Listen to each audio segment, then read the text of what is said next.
Hey, let's play a game. This was made by someone, right? Yeah. Okay, what about this? Yeah. All right. So Cool. Okay, what about this?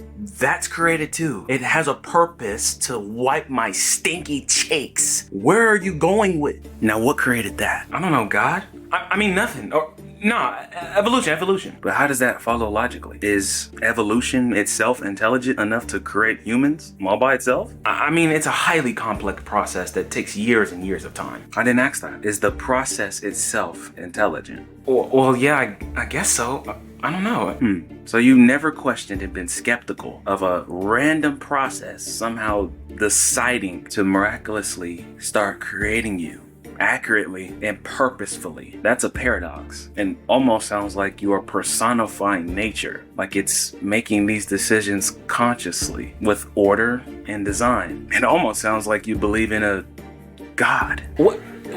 No. Well, then someone is making these decisions, bruh.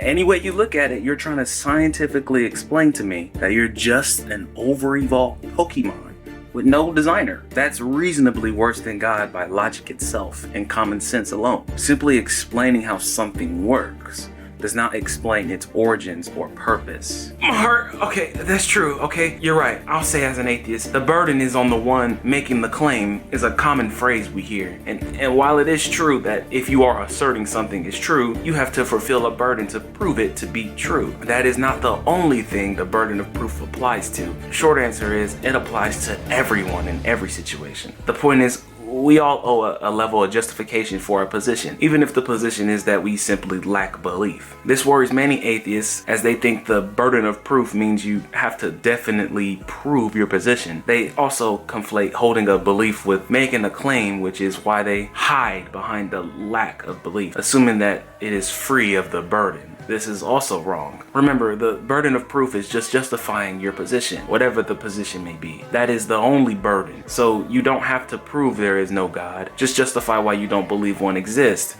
All beliefs, even a lack of belief, carry a burden. That burden is to justify the position to make it rational. So for an atheist that believes gods do not exist, the burden isn't to prove that it's true. It is to justify the belief through logical reasoning. I can't speak for all atheists. In fact, many atheists I've spoken to on the net don't like me because I don't spout their same motto they hear from their in-groups, and they reject philosophy for their ad populum bandwagon take on things. Atheists don't even agree on the definition of atheism anymore, and many have turned atheism into an ideology. I think everyone can have atheist thoughts at some point, and all it means is to just lack belief. That even some Christians struggle with, I'm sure, but now it has become a religious belief that doesn't relate to the reality we live in today. Okay, I got you. So for example, I want you to look at yourself. Now, if your kidneys were gone, you die because they somehow filter waste from the blood by chance. Without the 86 billion nerve cells that are purposeful, we wouldn't know if it's dark or light, hot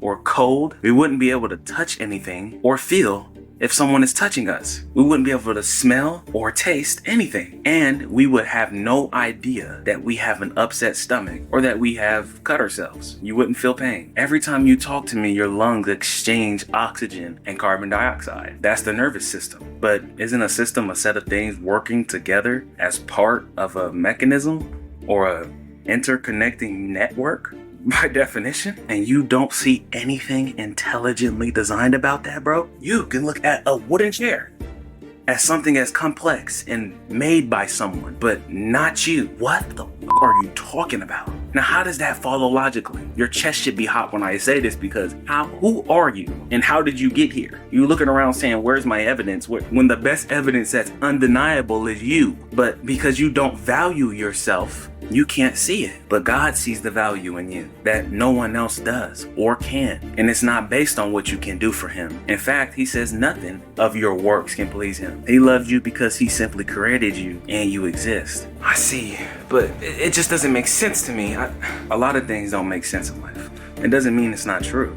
A little kid can say 2 + 2 is 5 all he wants. It doesn't mean it's not objectively and truly 4. The chances and possibility of you being created, the odds of that alone are 1 in 400 quadrillion. That's your first miracle. And even then, that's something else. That's not God. Listen to me. Intelligently, purposely creating you with function. Because look at yourself. you are factually a creation. It's less than zero. Why? Because non-intelligent things like the laws of science can't make rational, intelligent creatures like us. That is crazier logically than any God story you don't want to believe, bro. Realistically, that's the truth. Because if God's real, all these miracles are possible and logical, not the other way around. You can't say just as a process alone. You sound insane. Atheist logic doesn't make sense here. There's more to it than that. If I was to throw a brick at a wall, An infinite amount of times, will it eventually build a house? By itself,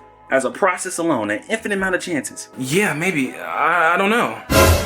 So intelligently designed, purposeful creation happened by accident and chance. Bet you have even more faith than me to believe in that. Wait, what? Lucky you, lucky me, lucky dust.